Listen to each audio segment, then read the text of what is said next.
Yung ako, isa sa akin yung mama. Mama lola yung bagay yung tawag namin. Kasi since na wala na kaming mga magulang talaga nung mga bata kami. Namatay yung tatay ko 1996. So yung nanay ko, sumakalingan na sila. Kumbaga sumama na sila. Si Lola yung tumayo na nanay, tatay. Then siyempre, yun din yung mga tiyahin ko sa Lapita, Terry sila. Papasalamat kami sa kanila dahil nandiyan sa amin. Although na kahit na may mga time na hindi nagkakamuhaan. Pero siyempre, pamilya is pamilya. No matter what happens, siyempre. Kahit anong kasalanan ng isa, kapatid mo yan, pamilya mo kahit kung yan. Huwag mo pa magbayaran. So, yung panahon na nabubuhay pa si Lola, yung time nang naalala ko lang kasi yung maliit kami. Kasi yung siyempre wala kami makain dati. Naalala ko yun, kumukuha kami ng kangkong, gabi, makain lang namin. Kasama ko si Lola. Natatawa na lang ako kasi lumulungsong din si Lola eh. Yung time na nun, kasi yung panahon na yun, talagang mahirap eh. Ang hirap talaga. Kasi wala talaga kami. Ngayon, siyempre, napapasalamat kami dahil at daig namin na gito. Kumating sa part na gito na kahit sobrang hirap na buhay na pinakaya namin. Dahil nga, dyan dito rin ang so, maraming salamat kami. Nagpapasalamat kami sa lola ko dahil na hindi niya kami pinabayaan kahit yung time na hirap na rin siya. So ako naman kasalanan din kami, makulit din kami mga bata, pero ito lang, tinubuli namin yung lahat ng mga pagkakamali namin. Maraming salamat sa lola ko dahil siya yung mismo yung bumabalik din sa amin. Maraming masasaya nangyayari sa buhay namin. Yun. Kaya lola, maraming salamat sa lola. Hanggang sa muli, magkikita naman tayo sa kabit. Mama,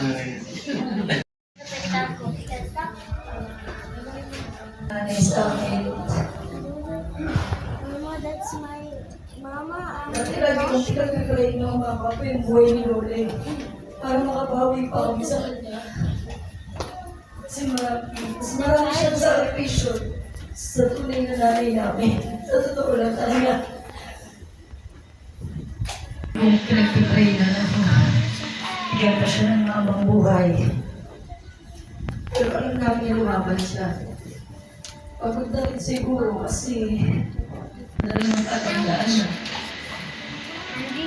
Sobrang salamat kasi dami kong nagawa sa amin. Salamat kita. Ako yung kahit hindi niya ako nakilala sa mukha, tinatawag niya akong Tarta.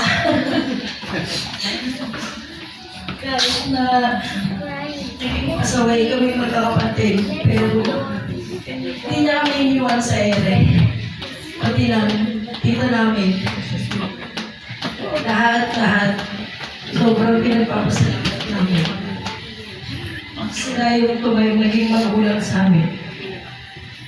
Sila lahat nagturo sa amin ng tama't mali. Sila na yung naging sandigan namin magkakapatid. Mas malaking sakripisyo sa amin ni Mama. Mahal na mahal ka namin, Ma.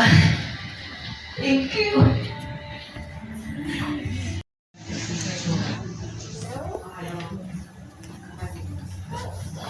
Laksan mo. Wala yata.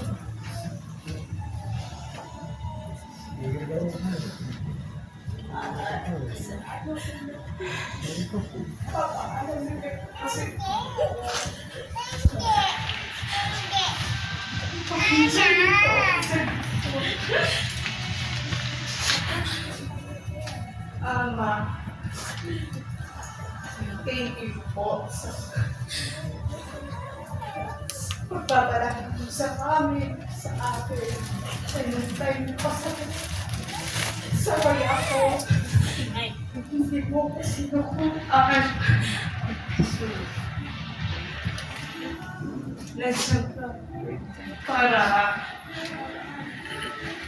Para ano na rin na po at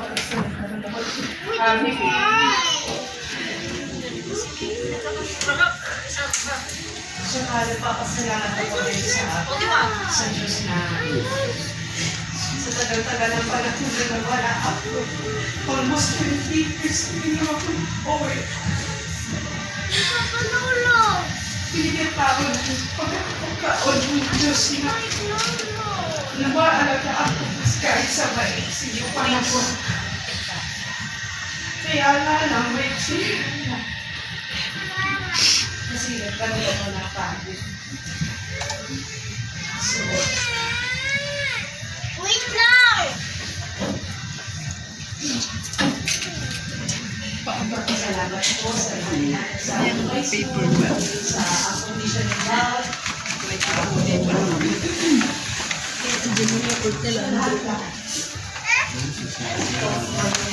Mama, Papa, Lola.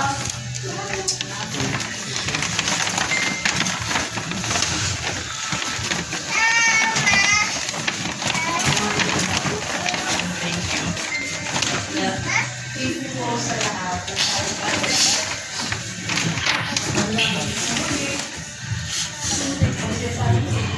Ma, kasi ito natutuwa ka. Kasi alam ko, gusto ko umuwi.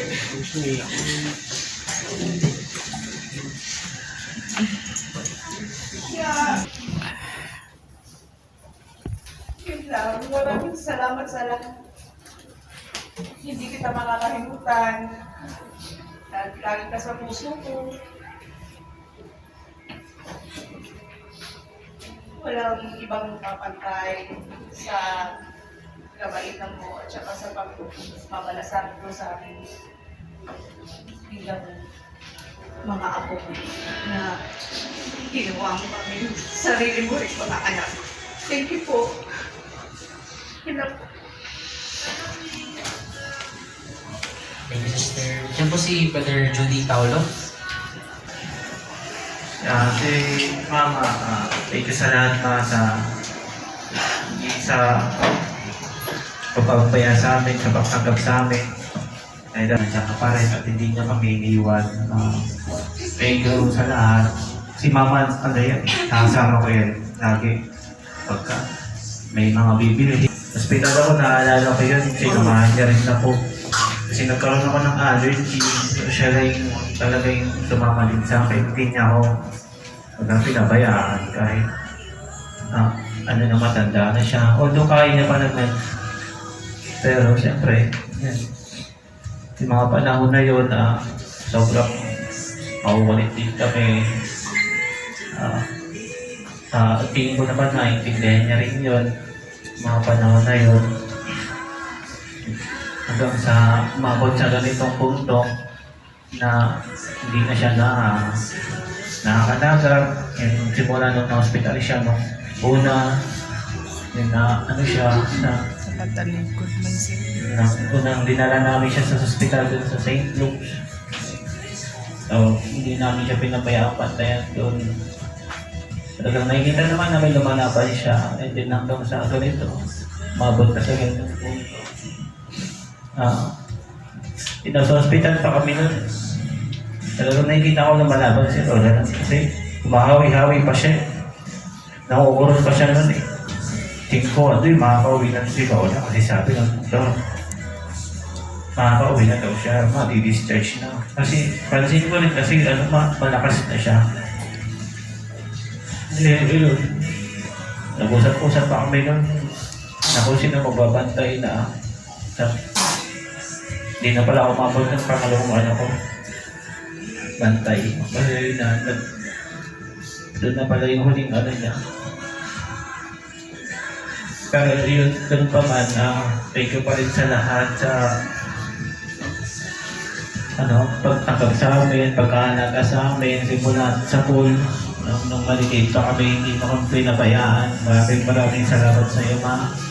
At hindi mawawala yung pagmamahal namin sa'yo hanggang sa dulo ng malanggan na ikaw pa rin ang mama namin.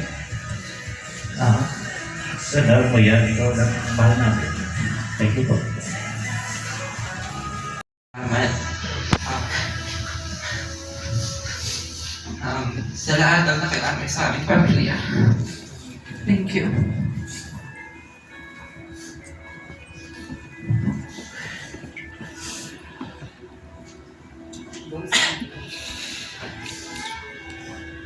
Ayun. So ako po si Jonathan. So isa ako sa mga apo ni Lola Pasensya. Ako si Mama. So, Mama, yun kasi yung tawag namin sa kanya. Alam niyo naman kasi narinig yun na kanina. Siya yung tumayong nanay at tatay namin. Langit nga sa inyong kaalaman, syempre, kami magkakapatid, wala kaming magulang. Pero uling minsan, hindi niya sa akin pinaramdam na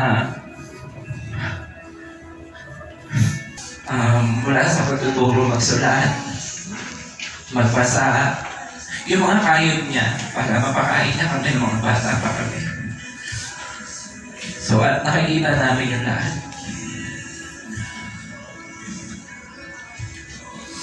At ang importante rin doon siya yung nagpakilala sa amin na meron palang Diyos. Kasi ng mga bata pa kami, kari-kari niya kami sa simbahan. So, ang diliit pa namin yun. Siya talaga yung nagpakilala sa amin na merong Diyos. So, lumaki ako na may takot siya sa Diyos. May takot din sa Kanya. Hindi yung takot naman na may respeto. Yun yung tinuro niya sa akin. Na may respeto sa lahat ng matatanda. So, syempre, dahil iba talaga yung pangangaral ng Lola, ipapakita niya kung ano yung mali at tama. At ipaparamdam niya sa iyo yung busilak niyang pagmamahal. Kaya naniniwala ako na the best yung Lola's love. Alam ko na ang Diyos ang Savior natin lahat. Pero isa si Lola sa naging Savior din ang buhay ko. Dahil niligtas niya ako sa napakaraming bagay. Kahit papaano ay maayos ang buhay ko ngayon. Kaya tonight, I want to give my lasting gratitude and respect to my Lola Mama. You're the MVP and the best Lola in the universe na nalang kita.